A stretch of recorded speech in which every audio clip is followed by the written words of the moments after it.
Hello everyone. Here's a recording of the lesson that we covered today in class. The original recording that I did in class was corrupted, so I'm just staying after school and running through this lesson fairly quickly. It won't be as detailed as what I had going on in class because there won't be any interaction between myself and the students, and you're not going to get a chance to see any of the problems that students had questions with. Regardless, here it is, 20.4.4, solving quadratic equations using the quadratic formula. This is part one. We're going to finish off this section tomorrow. The quadratic formula is a tool that can be used to solve any quadratic equation. Yes, you can solve quadratic equations by graphing. That's a possibility, although you will not always get exact values. Yes, you can solve some quadratic equations by factoring, and the ones that you can solve by factoring will give you precise exact values, but the ones that you cannot solve by factoring, well, you can't solve them by factoring. Yes, you can solve all quadratic equations by completing the square, but we had a long discussion in class this afternoon about the fact that completing the square compared to the quadratic formula, completing the square is an awful lot of work, and not too many students, very few if any, would ever decide to use completing the square.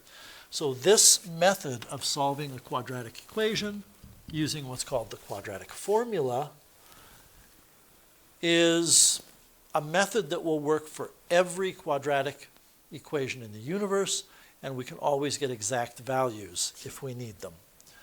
We're going to start off with a warm-up, and we're going to complete the square of this quadratic trinomial. Remember that when you complete the square of a quadratic expression, you want to exclude the constant term from the initial amount of action that's going on here. Then you want to factor out of both of these terms that depend on x the coefficient of the quadratic term. So this is going to become x squared. This is going to become b over a multiplied by x. And then we're going to leave some room to add a term that's going to complete the square. It's going to make what's in brackets a perfect square. And we also have plus c. Now, what is it that you add? Well, we've learned that what you need to do is you need to take the coefficient of the middle term, which is b over a. You need to divide it by 2, which will give us b over 2a, and then you need to square it. So when we square b, we get b squared. Over, we square 2, we get 4. We square a, we get a squared. So what I put inside of the brackets there is b squared over 4a squared. Then you need to do a correction. We need to subtract something outside of the brackets. And what you subtract is whatever the product of what you factored out and what you wrote inside is. And when I take a times b squared over 4a squared, the a in front of the b squared will cancel with one of the a's in the denominator, and I discover that what I've actually added by writing b squared over 4a squared is I've added b squared over 4a. So I need to subtract b squared over 4a. Now we can write this in completed square form. I have my a, then it's going to be x plus half of my coefficient of x, which will be b over 2a, quantity squared, and then I have this plus c minus b squared over 4a, and we're done with warm-up 1. Before we go on, I want to really impress on you that this mess, a times x plus b over 2a, quantity squared, plus c minus b squared over 4a, is the same as ax squared plus bx plus c. All we've done is taken that expression at the bottom of the screen and completed the square and wrote it in a very complex, complicated fashion. That's warm-up 1. Warm-up 2, and this is leading somewhere, use the results to solve this equation. Well, here's the equation we're solving. Ax squared plus bx plus c equals 0. And the point I made in class today is that we're not solving a particular quadratic equation here. What we're solving is every quadratic equation. And what we learned in warm-up number 1 is that ax squared plus bx plus c is the same as a times x plus b over 2a quantity squared plus c minus b squared over 4a. And I just want to flip back one page to make sure that I've remembered that right.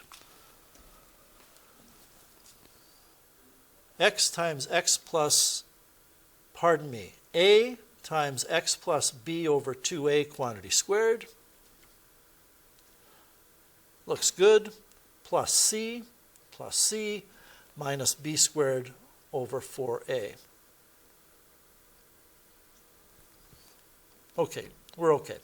And this is equal to 0. So in warm-up 1, we were just asked to find an equivalent expression for ax squared plus bx plus c. In question 2, we're asked to use that expression to solve for x.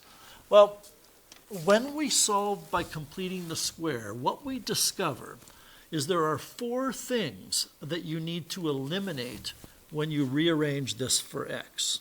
And I'm going to highlight all 4 of those things.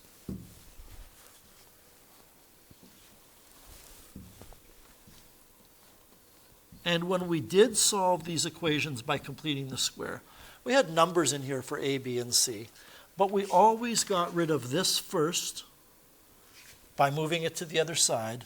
Then we divided both sides by whatever this number was.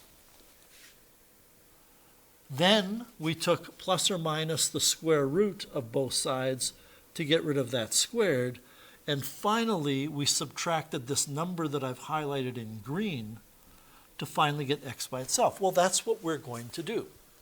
We have to move that blue term over, so I'm going to get a times x plus 2b, pardon me, a times x plus b over 2a, quantity squared, equals, so I'm moving everything over. The b squared over 4a in the blue term is negative, so when I move it to the other side of the equal sign, it will become positive. The c is positive. When I subtract it to the other side, it becomes negative. Okay, now I have to divide both sides by a. When I divide the left-hand side by a, I get x plus b over 2a, quantity squared. Dividing the left-hand side by a simply eliminates the a in front of that term. When I divide the right side by a, I have to divide b squared over 4a by a, and get b squared over 4a squared. And then I have minus c, but I have to divide it by a. So this is what I'm looking at now. Let's take a minute here. Let's not worry about getting rid of the squared on the left-hand side. Let's put these 2 terms on the right-hand side together with a common denominator. I'm going to have to multiply the top and the bottom of this term of c over a by 4 over a to get a common denominator of 4ac. Pardon me, 4a squared. On the numerator, I have b squared minus 4ac. So all I've done from here to here is I've brought those 2 terms on the right together with a common denominator. Now I can take the square root of both sides, so I will have x plus b over 2a.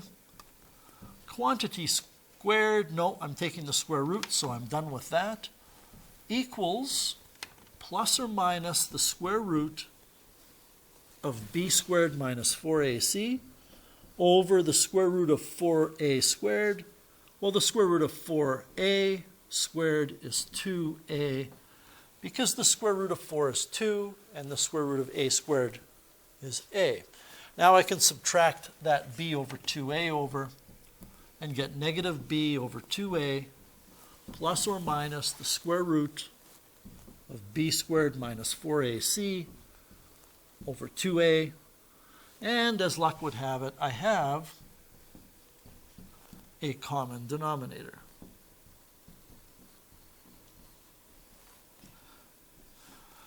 And that, everybody, is the quadratic formula.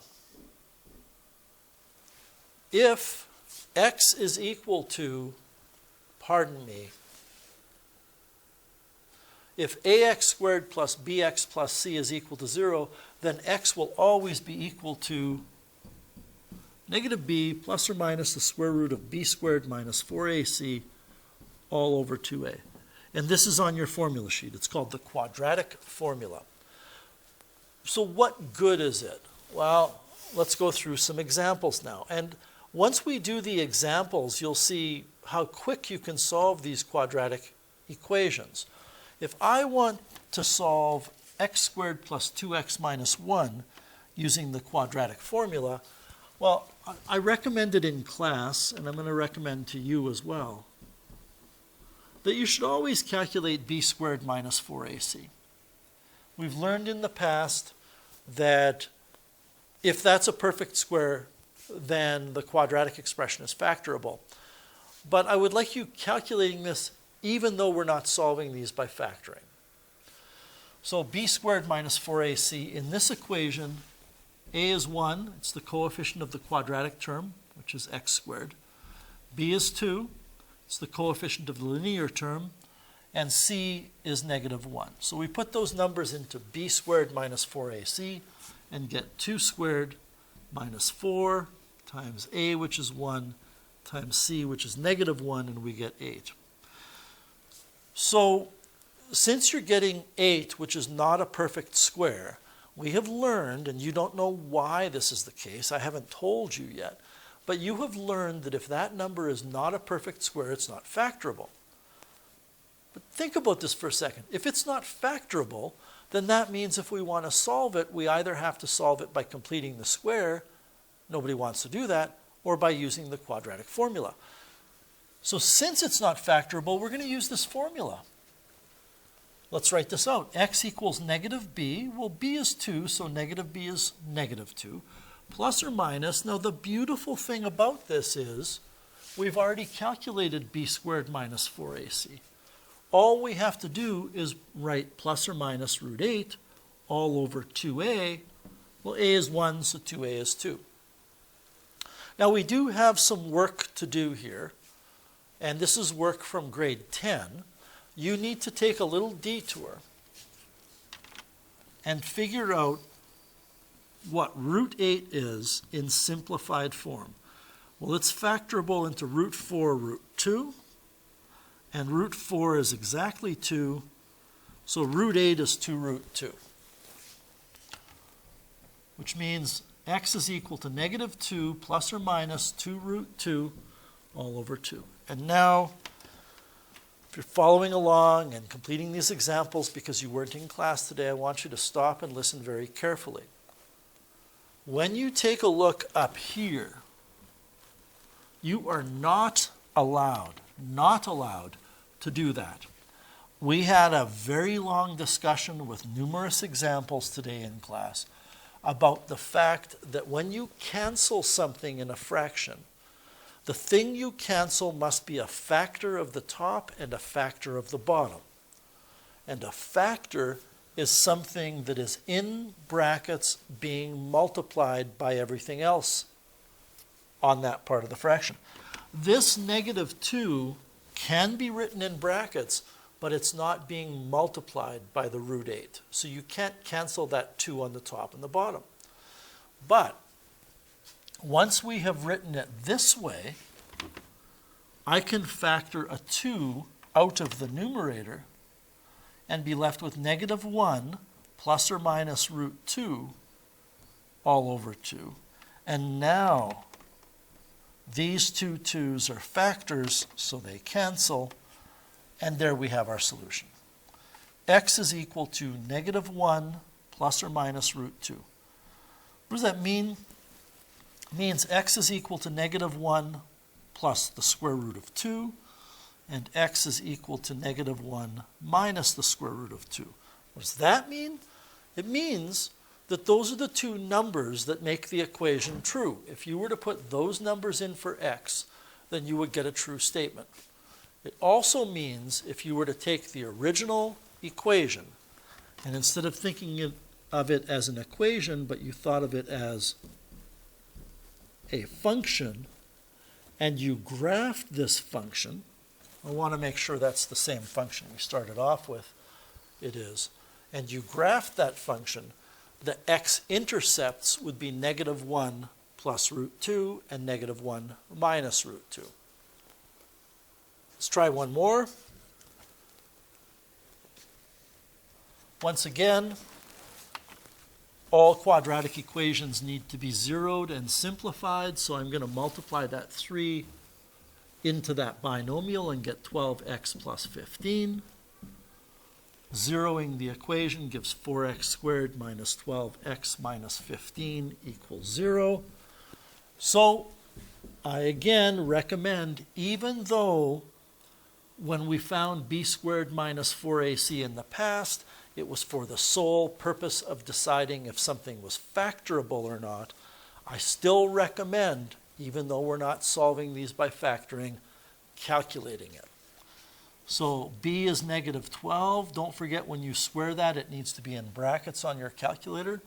Minus 4 times a, which is 4, times c, which is negative 15. Let me see what I get. Well, negative 12 squared is 144. Whoops. Is 144. Minus 4 times 15. Well, minus a negative is plus. 16 times 15. You should be getting 384. So, using the quadratic formula, which is in the top of your screen right now, x will be equal to negative b, which will be positive 12, plus or minus root 384, all over 2a, which is 8. Once again, you want to see if you can simplify that root 384. And again, I'm not going to spend a lot of time with this. I'm just going to tell you that I believe we determined in class with our calculator that 384 is 64 times 6. 64 is the perfect square of 8, which means root 384 is 8 root 6. So now I can write x equals 12 plus or minus 8 root 6 over 8. And before I cancel, I factor to see what the factors are in the numerator of this expression. I can factor out of the top a 4 and be left with 3 plus 2 root 6. This is over 8. I'm going to rewrite this just to drive a point home. I'm going to put that 4 in brackets. And I'm going to write the over 8 as over 4 in brackets times 2 in brackets. I said this afternoon in class, and I'm not exaggerating when I tell you this, that the idea of knowing that you can only cancel things when they're factors, and factors are only things that are in brackets being multiplied together, this idea is maybe one of the most important ideas in the rest of this course and in Math 30-1 and calculus as well, if you go that far. Recognizing when you can cancel is important. Those two 4s are factors, so what we get is x equals 3 plus or minus 2 root 6. I see I forgot my plus or minus up here. Plus or minus 2 root 6 all over 2. Another one. I'm going to do the b squared minus 4ac thing. I would ask, if you're watching this and doing the lesson on your own, just pause the video and calculate b squared minus 4ac. Of course, I guess I should zero this equation first. So you can pause the video now and get b squared minus 4ac. You should have gotten 37. which means x equals negative b, which is negative 5, plus or minus root 37, all over 2a, which is 6. And we are done with that example. You cannot simplify root 37. 37 is a prime number. You cannot write it even as a product of any numbers other than 1 and 37. One final example. Well, this is an equation which is equal to 0, so there's nothing wrong with me multiplying both sides by negative 1 so that I can deal with a positive leading coefficient. I made the point in class that this is a very important idea to have as well. We want positive quadratic terms. Listen, if the quadratic term is negative, the quadratic formula will still work, but it becomes kind of complicated. So let's do the b squared minus 4ac thing. Again, everybody, if you're watching this and completing the lesson at home, just pause the video here and calculate that. What you should be getting for b squared minus 4ac is 425, which means x is equal to 5, which is negative b, because b is negative, negative b is positive, plus or minus root 425 all over 2a. A is 1, so it's over 2. We do need to explore what root 425 is in simpler form.